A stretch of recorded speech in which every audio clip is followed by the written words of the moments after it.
If you walk through a certain rundown inner city area located in a working-class northern town, there is a chance you'll stumble across a terraced street like none other. I say there's a chance, but in reality, it's a slim one. That's because, technically speaking, Purgatory Street does not exist. At least, not in our plane of existence.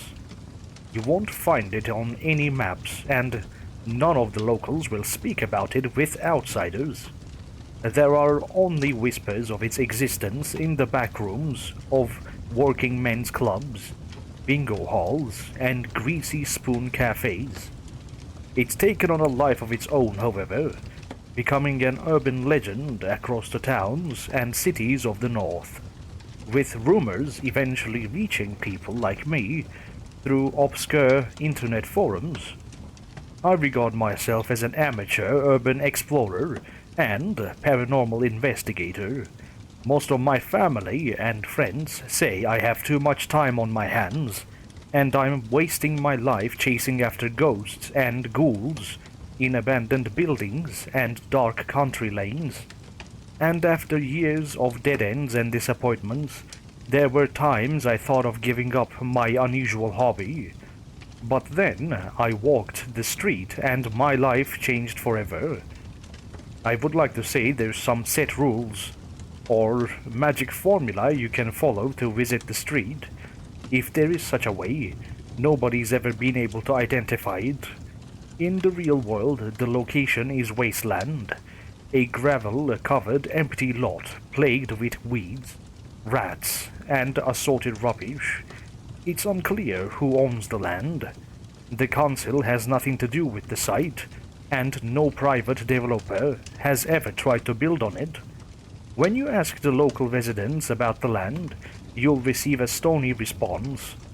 It's as if there is a conspiracy amongst the residents to keep this dark secret from the outside world, and they will react with hostility whenever someone like me comes around and starts asking questions. There is no set time or date when you can turn up, and the wasteland magically transforms into the paranormal street of legend. Some say that the street chooses you, only allowing a select few to walk its cobblestones. In any case, 999 out of 1,000 times, you'll visit the location and find nothing but weeds and piles of dumped rubbish. But, despite numerous disappointments over the years, I kept on returning. I guess there was something pulling me back to that place, and in the end, my persistence was rewarded. But, as the old adage goes, you should be careful what you wish for, because you might just get it. It was almost midnight on a cold Saturday evening when the street finally opened up to me.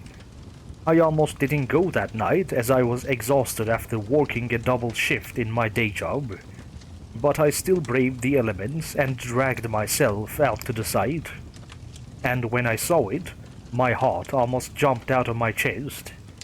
The strip of wasteland was gone, inexplicably replaced by 2 rows of red brick, terraced houses set along a street paved with old-fashioned cobblestones, and dimly illuminated by gas lamps. It was as if I was looking back in time, casting my eyes upon a working-class street of the industrial era. But this wasn't what concerned me the most. The entrance to the street appeared as a transparent, liquid-like portal, a doorway to another dimension or plane of existence. I stood there in astonishment for some time, barely believing my eyes as I realized I was looking upon another world. I was briefly distracted by the sounds of jovialty, and so turned around, looking across the real street where I stood and seeing a young couple staggering along the pavement, presumably returning home after a night out. They looked at me suspiciously, whispering and sniggering to each other as they passed. I realized they couldn't see what I could, otherwise they would have reacted very differently. This vision was only meant for me. I waited until the drunken couple had disappeared from sight, before turning back towards the mysterious street. For a moment I was unsure how to proceed. The accounts I read from the few who'd claimed to have visited Purgatory Street were typically vague, and so it wasn't clear how one would enter and exit the supernatural realm. The membrane, or whatever it was, looked inviting, but appearances can be deceptive, and I didn't know whether I could safely cross over and make it back again. Part of me felt like turning around and leaving. I had seen that Purgatory Street did exist after all, and perhaps this was enough. But no, I'd come this far and knew I couldn't give up now.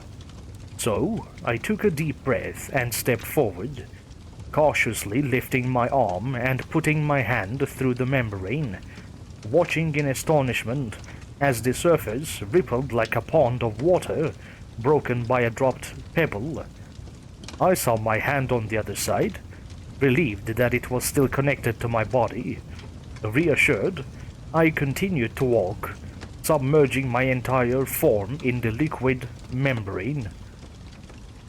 For a second, I couldn't breathe and so feared the worst, but then I emerged on the other side, stepping out onto the cobblestones of Purgatory Street. Relieved, I breathed the air, sensing that it was somehow different to my world, but not really understanding why. Still, it was a case of so far so good. But now I had crossed over, I needed to make sure I could make it back. Without turning around, I took a step backwards and then another, once again passing through the portal before finding myself back on the real street in the mortal realm. I was afraid that I wouldn't be able to return, but thankfully this wasn't the case, as I could step across and back without any problem. And so, after all these years of trying, I had finally discovered something extraordinary. I was very excited, but also nervous, not knowing what lay before me or how long the portal would stay open. But I was determined to explore the street and uncover its secrets. And so I moved on without delay, and this is what I saw. The street itself really is like a throwback to a bygone era.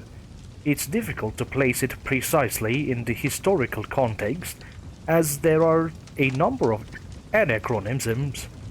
What you do see when you first step foot onto the road is rows of 2 up, 2 down, terraced houses on either side of the street, their doors opening right out onto the pavement. The lamps lighting up the road appear to be gas rather than electric, although I have no idea who maintains them. In addition to the houses, there are 2 establishments of note, a corner shop and a backstreet pub, the types of small business that are sadly disappearing in the modern world. At first glance, the street has a quaint and almost idyllic appearance. But as you've probably already guessed, this small community holds many dark secrets. As I've already explained, the top of the street is a portal leading back to our world. The other end, however, well, that was something of a mystery. When I looked down the road, I saw a thick mist beginning just after the last set of gas lamps. It formed a thick membrane that I couldn't see through, and it was disconcerting to think about what lay on the other side of the fog. But this was a problem for later. I walked cautiously down the dimly lit street, feeling increasingly uneasy as I progressed. I had the feeling I was being watched by hostile eyes, and when I looked to the windows of the houses, I swore I could see the dark outlines of shadowy figures standing just behind the curtains. I jumped when I saw a set of curtains twitch as a face emerged from the darkness. A ghostly white, almost inhuman face with black, shark-like eyes staring out at me. I recoiled in horror, but couldn't look away. It was as if those devilish eyes were holding me in a trance, and against every instinct in my body, I found myself slowly walking towards the window, listening intently as the creature whispered softly through the glass. It repeated the same line over and over again, its red lips emitting a low and unnatural voice. "You don't belong here. You don't belong here. You do not belong here."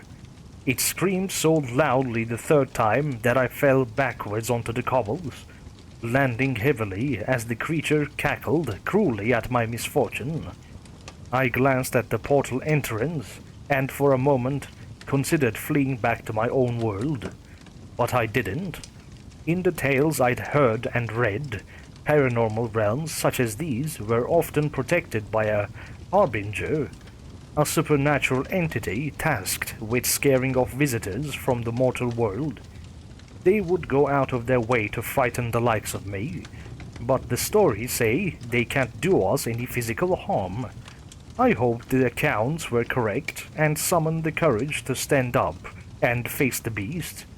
"Leave this place," the creature snarled. "No," I replied defiantly. "Not until I'm finished." It reacted with anger, its eyes widening and fangs exposed as it hissed like an angry cat. For a moment, I thought I'd made a terrible mistake as I imagined the beast smashing through the thin glass and devouring me right there on the cobbles. But instead, the creature retreated, snarling once again before it disappeared behind the worn curtains. I breathed a sigh of relief as I turned back to the street, reacting with surprise when I saw two figures standing on the pavement watching me closely. They were two elderly ladies dressed in heavy winter coats and with shawls covering their heads. Their hair was white and their skin wrinkled, but the ladies had eyes filled with expression and intelligence. I noted how both carried wicker shopping baskets covered with kitchen towels, and they were stood on the pavement outside the doorway of number 7. "Good for you, son," called out the woman on the right. "Good on you for standing up to that wild thing. It's high time he got taken down a peg or two." I soon realized she was talking about my encounter with the entity in number 3, and wondered what she knew about it. But part of me was afraid to ask. "Thanks," I muttered as I cautiously walked across the cobbles towards them. Both women seemed friendly enough, greeting me with smiles and waves. However, this was far from a normal situation, and I suspected the old ladies were not what they appeared to be. Nevertheless, I had embarked on this quest knowing the risks, and had a feeling these women could provide me with some answers. "I'm Mavis," said the first woman, "and this is Alice. Nice to meet you, young man." I nodded my head and smiled thinly. "Good to meet you both. Do you live on the street?" I inquired. Mavis laughed before replying, "Oh yes, young man. We've lived on the street for a long, long time. Not much happens around here without us hearing about it." I nodded my head in understanding. Mavis and Alice reminded me of neighborhood gossips, the types who would always be standing on the street corner and watching all the comings and goings. "You're not from around here, son, are you?" asked Alice, even though she surely already knew the answer to her question. "No," I replied hesitantly. "I'm from back there." I pointed towards the portal at the top of the street, wondering if they could see what I saw. Alice nodded her head in apparent understanding. "Ah, you're from the other side. It's been a long time since we've had anyone visit from over there." I expected follow-up questions, but instead Mavis and Alice shared a look, and I saw a terrible sadness in their eyes. A tense pause followed before I broke the silence. "So, do you like living here?" It was a stupid question, but evoked a response nevertheless. as both women began an animated conversation while almost forgetting I was there. "This used to be a nice street. Not anymore," Alice exclaimed, her old eyes lighting up with a mixture of passion and anger.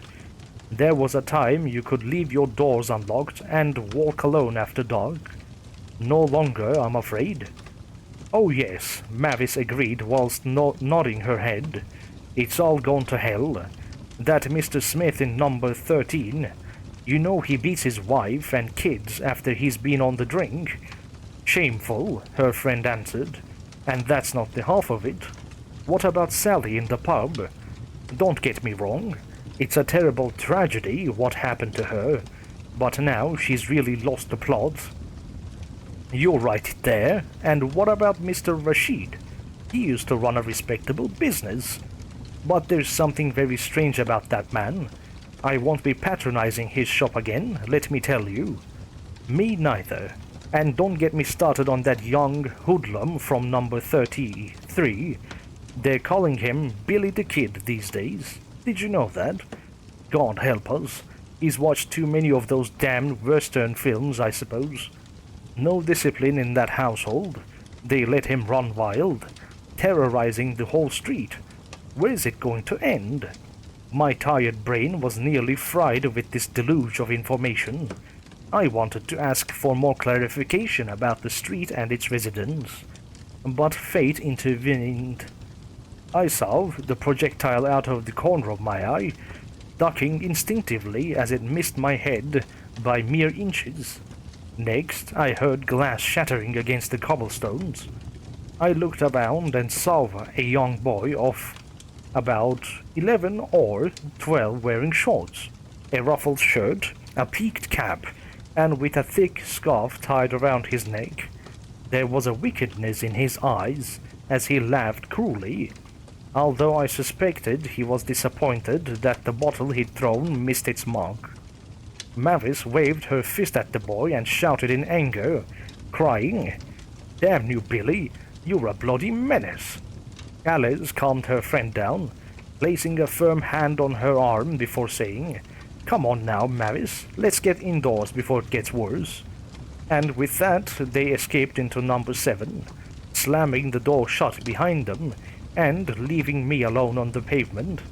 Shocked at the ladies' sudden retreat, I shot the boy an angry glare, only to be met with a one-fingered salute and one more mocking laughter. I lost my temper at this point, shouting, "You little bastard, come here!" The boy started to run, and I foolishly chased after him, not stopping to think that it could be a trap.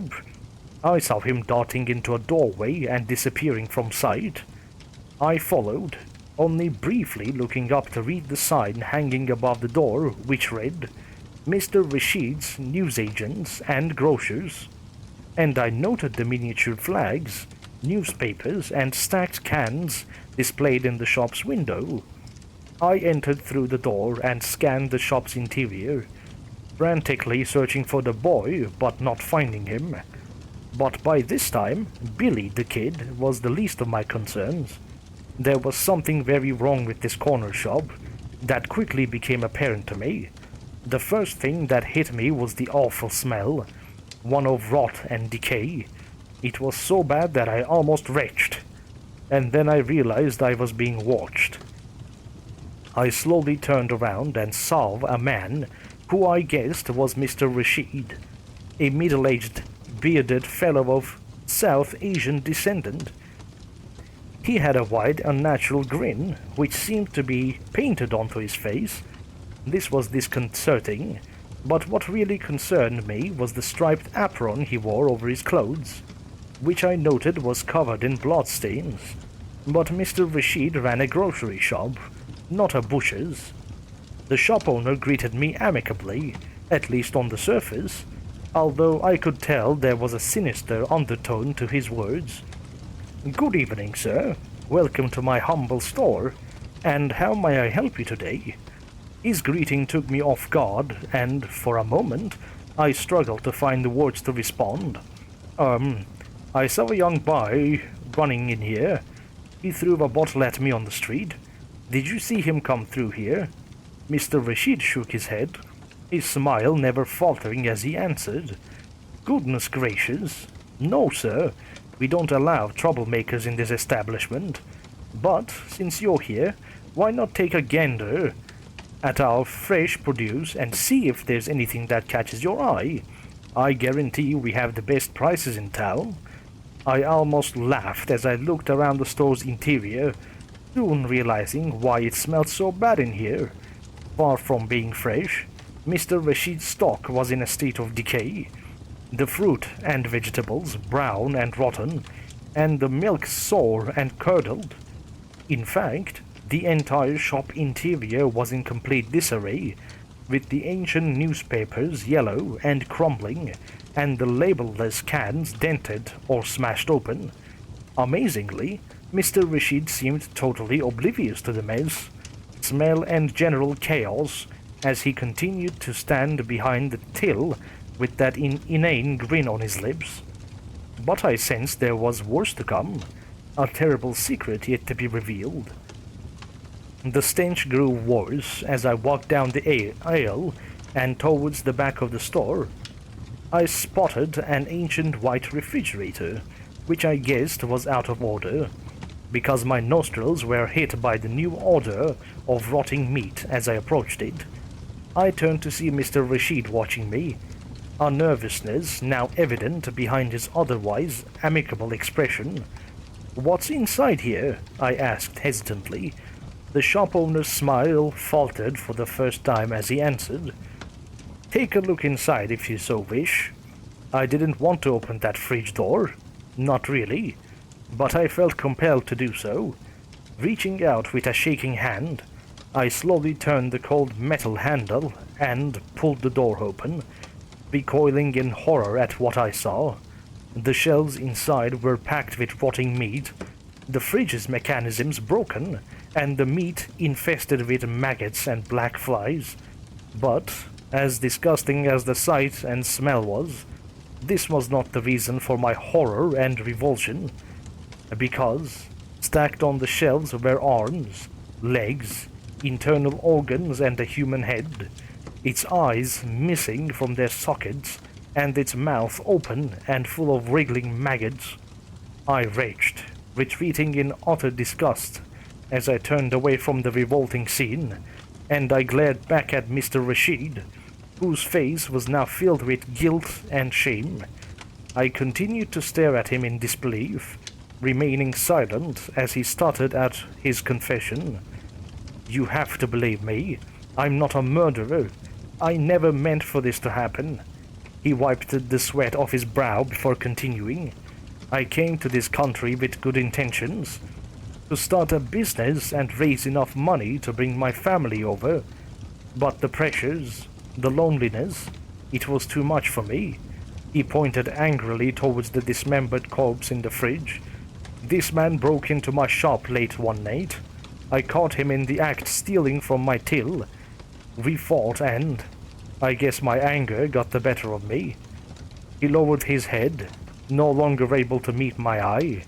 I knew the police would never believe me, so I vowed to get rid of the body. "Please, sir, you must believe that this was never my intention." Tears were rolling down Mr. Rashid's cheeks as he finished his sorry tale. I was left speechless upon hearing his tragic confession. What did he want from me? Redemption or absolution? I could give him neither. Instead, all I wanted to do was escape from this hellish corner shop, and so I looked past the grieving Mr. Rashid and to the door. I feared he wouldn't let me go now I knew the truth. But suddenly there was a distraction, as a half brick smashed through the shop window, showering the interior with shards of sharp glass. Mr. Rashid screamed as if in physical pain, crying, "Leave me be! Leave me alone, damn you!"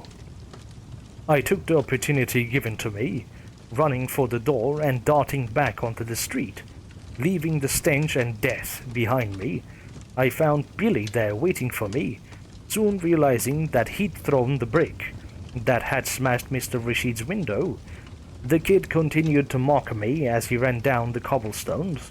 I followed him, although I no longer felt anger towards the young lad.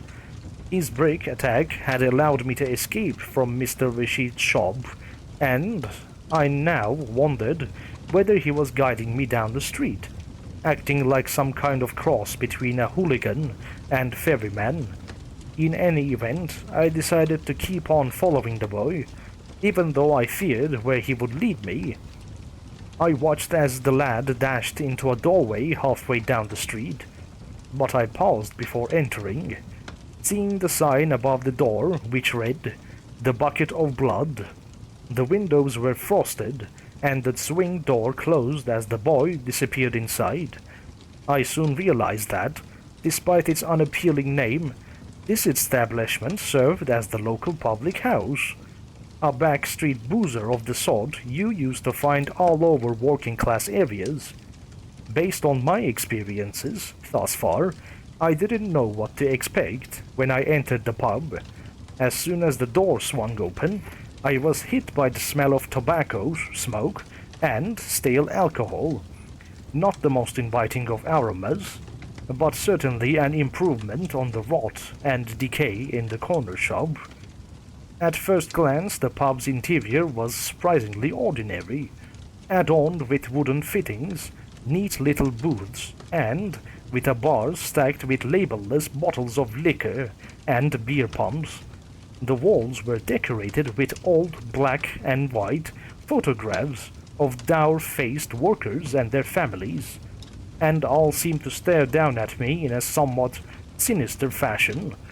The barroom was almost empty, the only patrons being the 3 burly men drinking at the end of the bar, all wearing dirty overalls, and with hardened looks on their faces as they sipped from their pins. They ignored me as I walked up to the bar and was greeted by the proprietor. "Evening, love. What are you having?" she asked. I looked to the woman serving me, a lady in her mid to late 30s. She was attractive, wearing makeup and with her blonde hair done up in a neat bun. She wore a white lace blouse and dark skirt, and shot me a friendly wink and a smile, her eyes green and passionate, although there seemed to be a sadness behind her welcoming demeanor, and I sensed there had been tragedy in her past. Nevertheless, I took the landlady up on her offer, taking a stool and replying, "A pint of bitter, please." "Sure thing, love," she replied with a smile, grabbing a clean glass and pouring my beer. "You're Sally?" I asked sheepishly, remembering the old lady's conversation. "That I am," she replied, "and we've been expecting you, love." "Yeah?" I answered in confusion. "Oh yes, news travels fast on the street, and it's not often we get visitors from the other side." She laid the pint down on the bar in front of me. "On the house, love." "Oh, thank you," I replied. "Not a problem, love, but just remember, this is a local boozer, and we're a tight-knit community. We look after our own around here. Now, I'm not saying you're not welcome, love, but just make sure you behave yourself." Her expression had become more hostile, and I could tell she was giving me a warning. I struggled to find the words to reply, but Sally had already turned her back on me, and she diverted her gaze to a framed photograph hanging behind the bar. I glanced across, feeling like I was intruding on a private moment. The picture showed a smiling and happy Sally on a beach alongside 2 laughing young children in swimsuits, a boy and a girl. There was a tear in her eye as she looked upon the photograph, and I wondered what the story was behind the picture. Just then, the pub door shut open and a newcomer entered. I looked up to see a dark-haired man dressed in work overalls, muscular and with rugged good looks.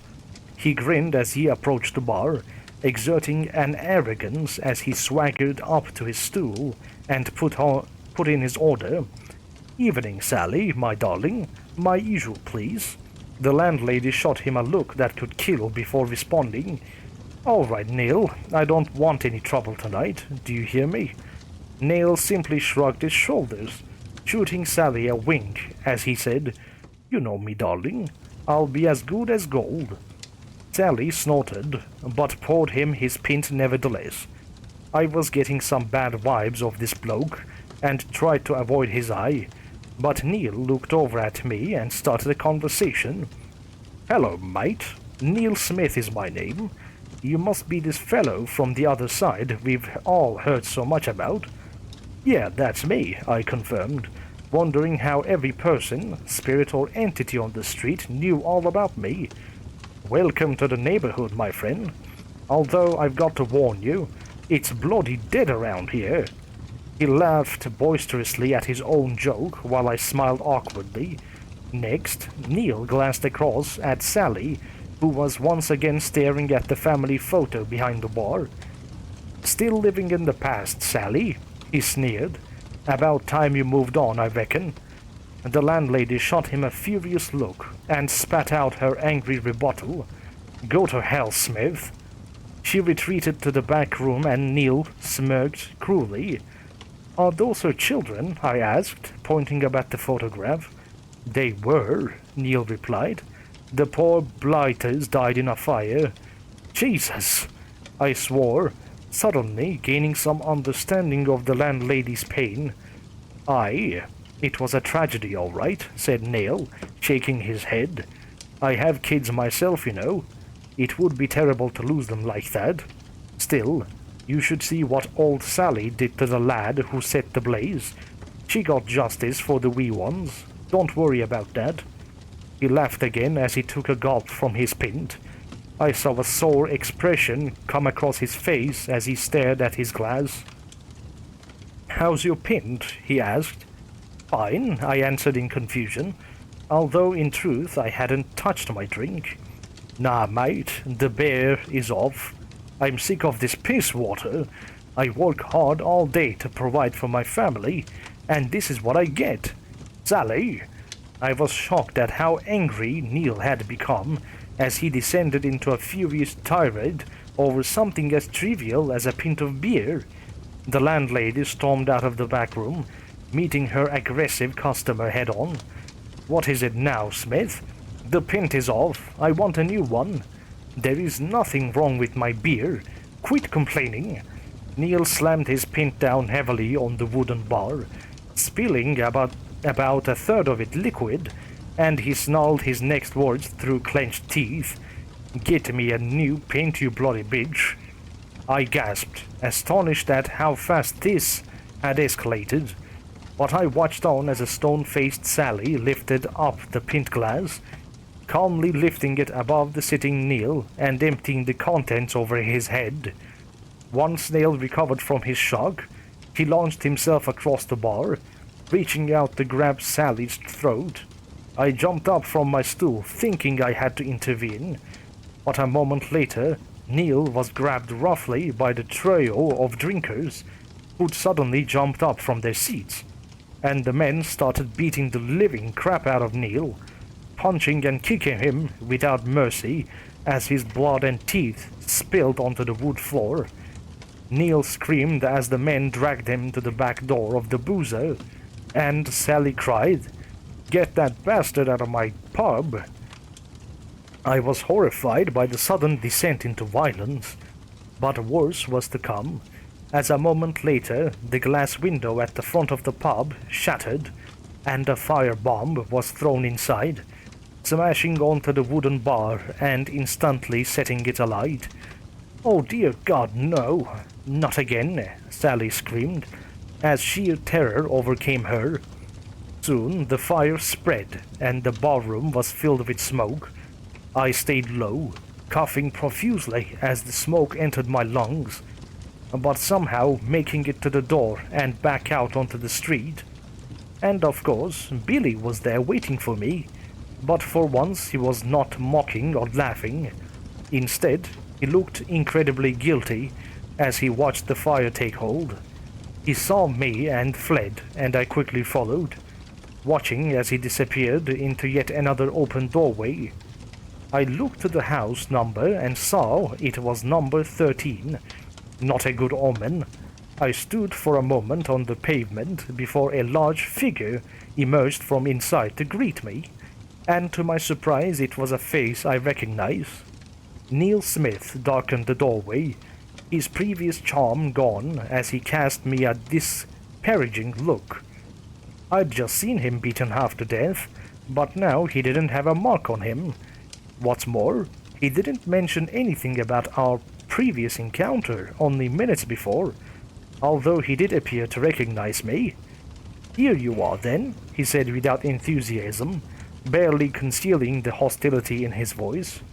"You best come in, then. The missus is about to serve dinner." I didn't want to follow him inside, as I'd already seen the man's violent side, but I felt compelled to enter number 13 and face whatever horrors lay inside. What I found surprised me, because I was confronted by an oak dining table where a family sat waiting to eat. There was a boy of about 14 or 15 and a girl under 10. Both bore a passing resemblance to Neil Smith, and so I assumed that they were his children. The two children looked up at me suspiciously as their father took his place at the top of the table. No introductions were made, and I felt uncomfortable in their presence. My feelings of discomfort only increased when Neil's wife walked in from the kitchen, holding a heavy copper pot in both hands. She was a young woman with long dark hair and a pretty face, but she looked tired and bedraggled. Mrs. Smith reacted with shock once she saw me, jumping and almost dropping her pot. She nervously looked at her husband and asked, "Who's your friend, Neil?" Her husband glared at me as he replied, "He's a visitor from the other side." "Oh," his wife replied, as if this one off-the-cuff comment answered all her questions. "Well, you best sit down then." I took a chair at the end of the table, watching nervously as Mrs. Smith opened the cooking pot, using a ladle to dish out a stew of boiled meat and potatoes. I thanked her as she piled the food on my plate. It did not look appetizing. The stew appeared to be made from offal and cheap cuts. Besides, the gruesome scenes I'd witnessed in Mr. Rashid's shop meant I'd lost whatever appetite I might have had, and I was turned by the sight and smell of the meal. Thankfully, no one seemed to care that I wasn't eating, as the family all tucked into their food. They ate in silence for several minutes before Neil abruptly spat out a chunk of tough meat onto his plate. "Damn you, woman!" he shouted aggressively, directing his anger towards his long-suffering wife. "I work all day and come home to this tripe. You can't bloody cook, can't do anything right. Why the hell did I ever marry you?" I felt the tension rising inside of the small room and feared where it would lead. Mrs. Smith winced at her husband's cruel words, but there was a spark of defiance in her eyes when she answered him. "Well, Neil, maybe if you didn't spend all our money down the pub, I could afford to buy better food." I could have cheered after hearing Mrs. Smith's witty retort, but I'd seen her husband's bad side and knew he would react with violence. To my horror, I saw his face turn red with fury as he swiped his plate onto the floor and launched himself across the table, grabbing his wife by the throat. The young girl screamed and the room descended into chaos. There was no one to stop Neil's violent attack this time. No one but me. I desperately reached out in an attempt to hold Neil back, but when my hands touched his body, I felt a surge of pain run through me, and I collapsed onto the floor in agony, paralyzed by some unseen force. Meanwhile, Neil continued the brutal attack on his wife, knocking her down and wrapping his enormous hands around her slim neck, strangling her right there on the kitchen floor. I couldn't move and couldn't look away as the horror unfolded before me. But suddenly, a new figure emerged with a blade in hand, stabbing Neil in the back in a desperate attack. I looked up and was shocked to see Neil's son. the knife still in his hand as his father cried out. Releasing his grip on the woman's throat and spinning around, he moved to attack his teenage son, but instead got stabbed a second time in the belly. The blood poured from his wounds as Neil's huge frame collapsed heavily to the ground. In that instant, I regained control over my faculties, jumping up and running to Mrs. Smith's side, but it was already too late as the life had been choked out of her, her face a ghostly shade of pale and her dead eyes staring up at the ceiling. Her husband/murderer was still alive, however, although barely. He bled heavily from his deep stab wounds. He looked up at me, struggling to speak his last words before he bled to death. "It wasn't me," he spluttered. "There's a demon inside of me, but now I'm finally free of it." And then he choked on his own blood and closed his eyes. My whole body shook as I tried to come to terms with the shocking violence I'd just witnessed. Instinctively, I looked to the children to see if they were hurt. What I saw was the crying girl being comforted by her older brother. He held out the bloody knife towards me, threatening me as he cried out in fury, "God damn you, outsider! You come to our home to watch our suffering. How dare you? You don't belong here. Get out before I kill you too. Get out." I looked into the boy's rage-filled eyes and knew he meant it. And so I turned on my heels and ran out the door. Soon finding myself back on the street, I felt an intense shame in that moment, because I knew Neil's son was right. I had made a great effort to come to this realm and see the horrors it contained. I was a tourist here, while they had no choice but to live through the nightmare. I looked to the end of the street and saw Billy up there waiting for me. But the boy was no longer mocking or tormenting me. Instead, he remained silent, his eyes filled with sorrow. I noted how his scarf was gone, and there was a thick red mark around his neck. All of a sudden, the tragic stories of the street started to make sense to me. I continued to watch as Billy slowly lifted his arm and pointed towards a house right at the end of the street, directing me to its front door.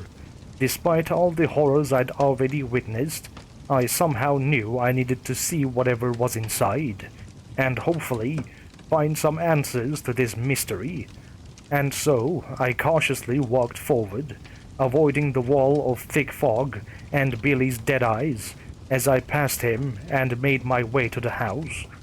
The door was already open, and the number on it was 33. When I glanced up, I saw red smoke emanating from the house's chimney, and I believed this was an omen. I hesitated briefly before entering, feeling a cold chill and thinking that perhaps I didn't want to discover what was inside, but I forced myself to do so, as my whole journey had apparently been leading up to this point.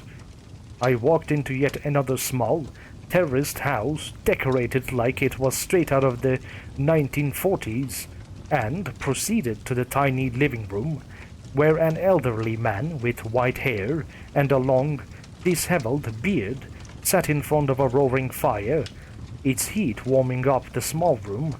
He read from a book, which I quickly identified as being a copy of the King James Bible, and by his side lay what appeared to be a full-size wolf, its white fur matching the owner's beard. The beast growled aggressively at me, showing its teeth. I instinctively backed off, but the man calmed his animal with soothing words. Now, boy, that's no way to treat our guest." The wolf returned to its slumber as the man addressed me without looking up from the good book. "Welcome, my friend. Please take a seat." Puzzled, yet intrigued, I grabbed a wood-backed chair and sat facing the enigmatic old man, watching him carefully as he continued to read from his Bible. He remained silent for some time before eventually speaking, reading a passage out loud. If we confess our sins, he is faithful and just to forgive us and to cleanse us from all unrighteousness. He slowly nodded his head, appearing deep in thought before he closed the book and rose from his armchair. Then he carefully placed the Bible on a bookcase beside the fireplace. I glanced up and noted other works of religion and philosophy from throughout history, including the Quran, the Vedas, and the Torah, as well as the Plato's Republic and Nietzsche's Beyond Good and Evil. There were many other works too. Some I recognize, others I'd never heard of. I imagined holy texts from long extinct religions, and perhaps philosophies from future civilizations still to come. I didn't know who this mysterious bearded man was. A deity? Or a spirit? Who could say? Regardless, I soon got the impression that he held all the answers I sought. The man saw me looking at his bookshelf and offered an explanation. Humanity has many theories on the meaning of life and what lies beyond the mortal realm. Some are partially correct, others very wrong. In truth, only those who have crossed over know the truth, and they're never coming back. He smiled thinly, meeting my gaze for the first time. When I looked into his deep, dark eyes, I felt like I was drowning. You've come far, my young friend. It's been a long time since a mortal made his way to this realm. I must congratulate you on your tenacity. I was awestruck by the entire situation and struggled to reply, muttering, "Thank you, sir. And where is this place exactly?" The man snorted before answering, "You're a smart young man. I think you already know the answer. But let me elaborate. Purgatory Street, as you call our little realm, it's something akin to a halfway house. The spirits living here aren't entirely good or bad. They all made a terrible mistake during their mortal lives and are now suffering the consequences of their actions, trapped in cycles of violence which repeat again and again. In time, some will achieve some degree of redemption, enough that they can move on to the next place, but sadly, others will be stuck here for all eternity." I was hanging on his every word at this point, as everything suddenly started making sense. "And who are you, might I ask?" I inquired nervously. The old man laughed softly before replying, "My real name would be quite impossible for you to pronounce, and in any event is not relevant. Most folk call me the gatekeeper. I sit here in this house of brick and mortar, which just happens to be located on the border between two worlds, and I do my best to keep the peace. But this isn't about me, young man. It's about you, and the decision you make next." I felt a cold chill of anticipation as I realized something of great importance was coming. "You have two choices," the gatekeeper continued.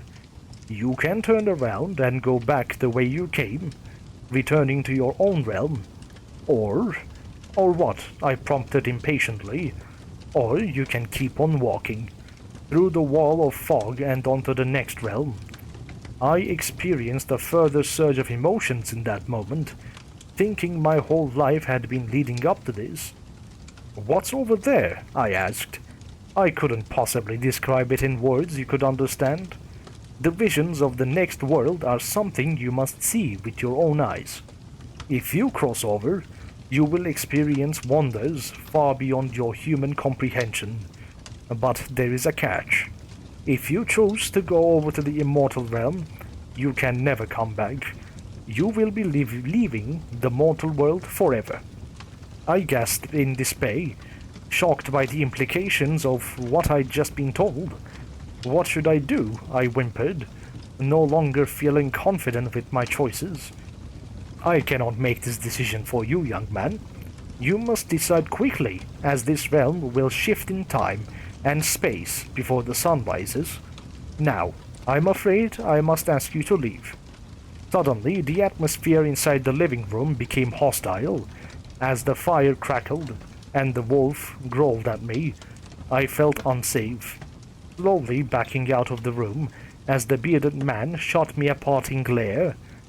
I soon found myself back out on the pavement, facing the fog bank which marked the boundary between Purgatory Street and the immortal realm beyond. My nerves were shot, and my whole body shook in anticipation as I walked forward, ready to cross and bear witness to the wonders beyond. But at the last moment, I paused, stopping dead in my tracks as my head was filled with doubt. Suddenly, I remembered my family and friends and my life back home.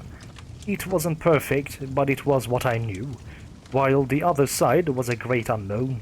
I had come this far, but was always confident I could return home. But if I took the next step, there would be no way back. So, what can I say? I choked, lost my nerve, and turned around. As I walked back down the cobblestones, I saw the door to number 33 was now firmly shut. But the other residents of Purgatory Street were there to see me off. Billy the Kid returned to his rebellious self, giving me the finger one last time as he laughed in open mockery, only adding to my humiliation. Nail Smith stood outside of his front door, alive once again as he shot me an angry look with his fists clenched. Sally was cleaning the windows of her magically restored pub, turning to give me a smile and a wink as I passed. And Mr. Rashid was sweeping the pavement outside of his corner shop, that inane and half-crazed grin on his lips as he wished me a good evening. And finally, the two neighborhood gossips, Mavis and Alice, were standing at the top of the road, carefully watching everything that occurred on their home street. I looked up nervously as Mavis met my eye, saying, "So long, son. I doubt we'll meet again." I thought about her parting words as I continued walking, but I suddenly jumped in terror at a foul cackling emitted from number 3. I looked across to see the pale-faced demon staring out at me, its sharp claws scraping against the thin glass window, and its black eyes burning with hatred. I feared what the beast would do to me if it got out onto the road, and so I ran the last few yards in a panic. And with that, I stumbled back through the transparent portal and returned to my own world, instantly feeling a huge regret as I found myself back in the rundown neighborhood just as the sun rose on the far horizon. I turned around and saw Purgatory Street was gone, replaced by the sadly familiar, rubbish-strewn wasteland, and my heart broke because I knew my adventure was over. So, that's my story, and this is the first time I ever told it. It's been many years since my visit to the street, and my life has gone downhill ever since. I've lost family members and friends, jumped from one unsatisfactory job to another, and have become unfulfilled and unhappy. I think back to that fateful night every day, wondering what might have been, and I regret my decision back then, realizing that I'd gone so far in my journey of discovery only to lose my nerve at the last moment. But it won't happen again. I return to that spot every night, hoping against hope that Purgatory Street will reappear and allow me to cross back over. I've had many years of disappointment, but one day my persistence will pay off. I will walk the street again, and this time I'm not coming back. Wish me luck, my friends.